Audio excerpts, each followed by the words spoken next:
തെസ്സലോനിക്കക്കാർക്ക് എഴുതിയ രണ്ടാം ലേഖനം, അദ്ധ്യായം 1. അഭിവാദനം. പൗലോസും സിൽവാനോസും തിമോഥെയോസും കൂടെ നമ്മുടെ പിതാവായ ദൈവത്തിലും കർത്താവായ യേശുക്രിസ്തുവിലുമുള്ള തെസ്സലോനിക്കക്കാരുടെ സഭയ്ക്ക് എഴുതുന്നത്. പിതാവായ ദൈവത്തിൽ നിന്നും കർത്താവായ യേശുക്രിസ്തുവിൽ നിന്നും നിങ്ങൾക്ക് കൃപയും സമാധാനവും. പ്രശംസ, പ്രാർത്ഥന. നിങ്ങളുടെ വിശ്വാസം സമൃദ്ധമായി വളരുകയും നിങ്ങളേവരുടെയും പരസ്പര സ്നേഹം വർദ്ധിച്ചു വരികയും ചെയ്യുന്നതിനാൽ സഹോദരരെ, നിങ്ങൾക്ക് വേണ്ടി എപ്പോഴും ദൈവത്തിന് ഉചിതമാം വിധം നന്ദി പറയാൻ ഞങ്ങൾ കടപ്പെട്ടിരിക്കുന്നു. അതിനാൽ നിങ്ങളിപ്പോൾ സഹിച്ചുകൊണ്ടിരിക്കുന്ന എല്ലാ പീഡകളിലും ദുരിതങ്ങളിലും നിങ്ങൾ പ്രകടിപ്പിക്കുന്ന സ്ഥൈര്യത്തെയും വിശ്വാസത്തെയും കുറിച്ച് ദൈവത്തിൻ്റെ സഭകളിൽ വെച്ച് ഞങ്ങൾ തന്നെ അഭിമാനിക്കാറുണ്ട്. ദൈവരാജ്യത്തിനു വേണ്ടിയാണല്ലോ നിങ്ങൾ കഷ്ടപ്പാടുകൾ സഹിക്കുന്നത്. ആ ദൈവരാജ്യത്തിന് നിങ്ങൾ അർഹരാക്കപ്പെടണമെന്ന ദൈവത്തിൻ്റെ നീതിപൂർവകമായ നിശ്ചയത്തിനുള്ള തെളിവാണിവയെല്ലാം.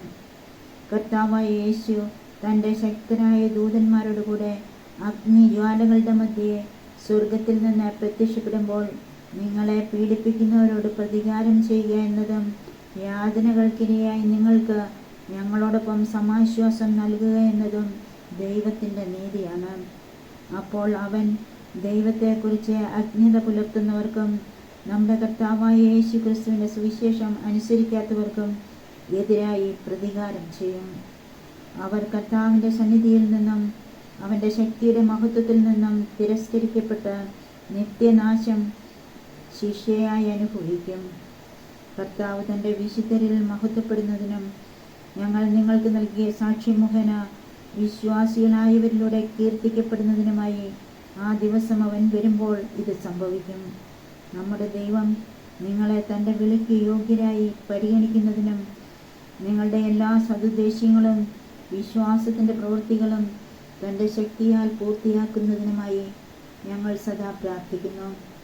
അങ്ങനെ നമ്മുടെ ദൈവത്തിൻ്റെയും കർത്താവായ യേശു ക്രിസ്തുവിൻ്റെയും കൃപയ്ക്കനുസൃതം അവൻ്റെ നാമം നിങ്ങളിലും നിങ്ങൾ അവനിലും മഹത്വപ്പെടട്ടെ. അദ്ധ്യായം 2. തിന്മയുടെ അജ്ഞാത ശക്തി.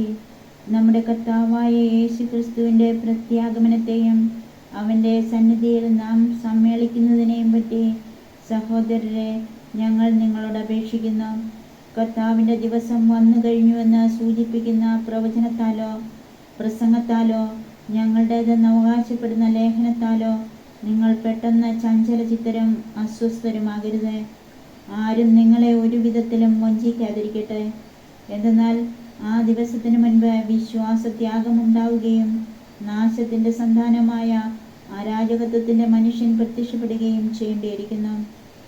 ദൈവമെന്ന് വിളിക്കപ്പെടുന്നതോ ആരാധനാ വിഷയമായിരിക്കുന്നതോ ആയ എല്ലാറ്റിനെയും അവൻ എതിർക്കുകയും അവയ്ക്കുപരി തന്നെ പ്രതിഷ്ഠിക്കുകയും ചെയ്യും. അതുവഴി താൻ ദൈവമാണെന്ന് പ്രഖ്യാപിച്ചുകൊണ്ട് അവൻ ദൈവത്തിൻ്റെ ആലയത്തിൽ സ്ഥാനം പിടിക്കും. ഞാൻ നിങ്ങളുടെ കൂടെ ആയിരുന്നപ്പോൾ ഇക്കാര്യം പറഞ്ഞത് ഓർക്കുന്നില്ലേ? സമയമാകുമ്പോൾ മാത്രം വെളിപ്പെടേണ്ടതിന് ഇപ്പോൾ അവനെ തടഞ്ഞു നിർത്തുന്നത് എന്താണെന്ന് നിങ്ങൾക്കറിയാമല്ലോ. അരാജകത്വത്തിൻ്റെ അജ്ഞാത ശക്തി ഇപ്പോഴേ പ്രവർത്തിച്ചുകൊണ്ടാണ് ഇരിക്കുന്നത്. അവനെ തടഞ്ഞു നിർത്തിയിരിക്കുന്നവൻ വഴിമാറിയാൽ മാത്രം മതി, അവൻ പ്രത്യക്ഷപ്പെടും. കർത്താവായ യേശു തൻ്റെ വായിൽ നിന്നുള്ള നിശ്വാസം കൊണ്ട് അവനെ സംഹരിക്കുകയും തൻ്റെ പ്രത്യാഗമനത്തിൻ്റെ പ്രഭാവൂലത്താൽ അവനെ നാമാവിശേഷമാക്കുകയും ചെയ്യും. സാത്താൻ്റെ പ്രവർത്തനത്താൽ നിയമനിഷേധിയുടെ ആഗമനം എല്ലാ ശക്തികളോടും വ്യാജമായ അടയാളങ്ങളോടും അത്ഭുതങ്ങളോടും സത്യത്തെ സ്നേഹിക്കാനും അങ്ങനെ രക്ഷ പ്രാപിക്കാനും വിമുഖത കാണിക്കുകയാൽ നശിച്ചു പോകുന്നവരെ വഞ്ചിക്കുന്ന അനീതികളോടും കൂടെ ആയിരിക്കും. അതിനാൽ വ്യാജമായതിനെ വിശ്വസിക്കാൻ പ്രേരിപ്പിക്കുന്ന ഒരു മിഥ്യാബോധം ദൈവം അവരിൽ ഉണർത്തും. തൽഫലമായി സത്യത്തിൽ വിശ്വസിക്കാതെ അനീതിയിൽ ആഹ്ലാദിച്ചവരെല്ലാം ശിക്ഷയ്ക്ക് വിധിക്കപ്പെടും. സ്ഥിരതയോടെ നിൽക്കുക.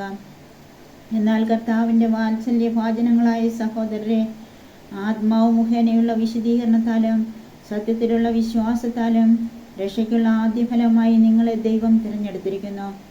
ആകയാൽ നിങ്ങൾക്ക് വേണ്ടി എപ്പോഴും ദൈവത്തിന് കൃതജ്ഞത അർപ്പിക്കാൻ ഞങ്ങൾ കടപ്പെട്ടിരിക്കുന്നു.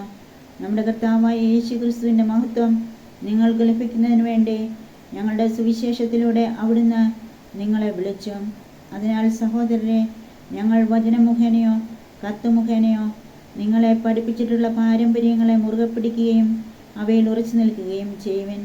നമ്മുടെ കർത്താവായ യേശുക്രിസ്തുവും നമ്മെ സ്നേഹിക്കുകയും നമുക്ക് തൻ്റെ കൃപയിലൂടെ നിത്യമായ ആശ്വാസവും നല്ല പ്രത്യാശയും നൽകുകയും ചെയ്ത നമ്മുടെ പിതാവായ ദൈവവും നിങ്ങളുടെ ഹൃദയങ്ങളെ ആശ്വസിപ്പിക്കുകയും എല്ലാ സൽപ്രവൃത്തികളിലും സദ്വചനങ്ങളിലും നിങ്ങളെ ശക്തിപ്പെടുത്തുകയും ചെയ്യട്ടെ.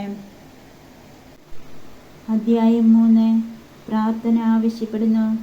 അവസാനമായി സഹോദരരെ, കർത്താവിൻ്റെ വചനത്തിന് നിങ്ങളുടെ ഇടയിൽ ലഭിച്ചതുപോലെ മറ്റെല്ലായിടത്തും പ്രചാരവും മഹത്വവും ലഭിക്കുന്നതിനും ദുഷ്ടന്മാരും അധർമ്മികളുമായ മനുഷ്യരിൽ നിന്ന് ഞങ്ങൾ രക്ഷപ്പെടുന്നതിനുമായി ഞങ്ങൾക്ക് വേണ്ടി പ്രാർത്ഥിക്കുവിൻ.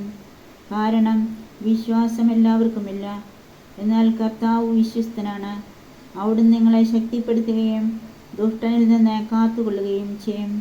നിങ്ങളെ സംബന്ധിച്ചാകട്ടെ ഞങ്ങൾ കൽപ്പിക്കുന്ന കാര്യങ്ങൾ നിങ്ങൾ നിവർത്തിച്ചു കൊണ്ടിരിക്കുന്നു എന്നും ഇനിയും നിവർത്തിക്കുമെന്നും കർത്താവിൽ ഞങ്ങൾക്ക് ദൃഢമായ വിശ്വാസമുണ്ട്.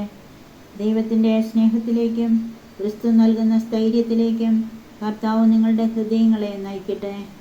അധ്വാനശീലരാവുക. അലസതയിലും ഞങ്ങളിൽ നിന്ന് സ്വീകരിച്ച പാരമ്പര്യത്തിന് ഇണങ്ങാത്ത രീതിയിലും ജീവിക്കുന്ന ഏതൊരു സഹോദരനിലും നിന്ന് ഒഴിഞ്ഞു നിൽക്കണമെന്ന് സഹോദരരെ, കർത്താവിൻ്റെ നാമത്തിൽ ഞങ്ങൾ നിങ്ങളോട് കൽപ്പിക്കുന്നു.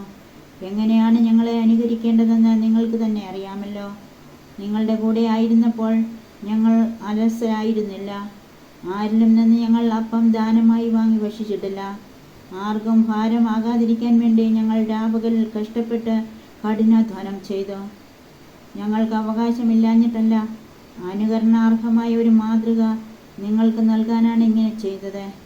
ഞങ്ങൾ നിങ്ങളുടെ കൂടെ ആയിരുന്നപ്പോൾ തന്നെ നിങ്ങൾക്കൊരു കൽപ്പന നൽകി: അധ്വാനിക്കാത്തവൻ ഭക്ഷിക്കാതിരിക്കട്ടെ.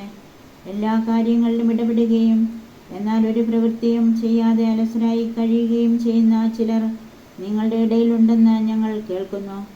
അത്തരം ആളുകളോട് കർത്താവായ യേശുവിൽ ഞങ്ങൾ കൽപ്പിക്കുകയും ഉദ്ബോധിപ്പിക്കുകയും ചെയ്യുന്നു. അവർ ശാന്തരായി ജോലി ചെയ്ത് അപ്പം ഭക്ഷിക്കട്ടെ. സഹോദരരെ, നന്മ പ്രവർത്തിക്കുന്നതിൽ നിങ്ങൾ നിരുത്സാഹരാകരുത്. ഈ കത്തിൽ ഞങ്ങൾ പറയുന്ന കാര്യങ്ങൾ ആരെങ്കിലും അനുസരിക്കുന്നില്ലെങ്കിൽ അവനെ പ്രത്യേകം ശ്രദ്ധിക്കുക. അവൻ ലജ്ജിക്കേണ്ടതിന് അവനുമായി ഇടപെടാതിരിക്കുക. അവനെ ഒരു ശത്രുവായി പരിഗണിക്കരുത്, മറിച്ച് ഒരു സഹോദരനെ എന്ന പോലെ ഉപദേശിക്കുകയാണ് വേണ്ടത്. സമാധാനത്തിൻ്റെ കർത്താവ് തന്നെ നിങ്ങൾക്ക് എക്കാലത്തും എല്ലാവിധത്തിലും സമാധാനം നൽകട്ടെ. കർത്താവ് നിങ്ങളെല്ലാവരോടും കൂടെ ഉണ്ടായിരിക്കട്ടെ.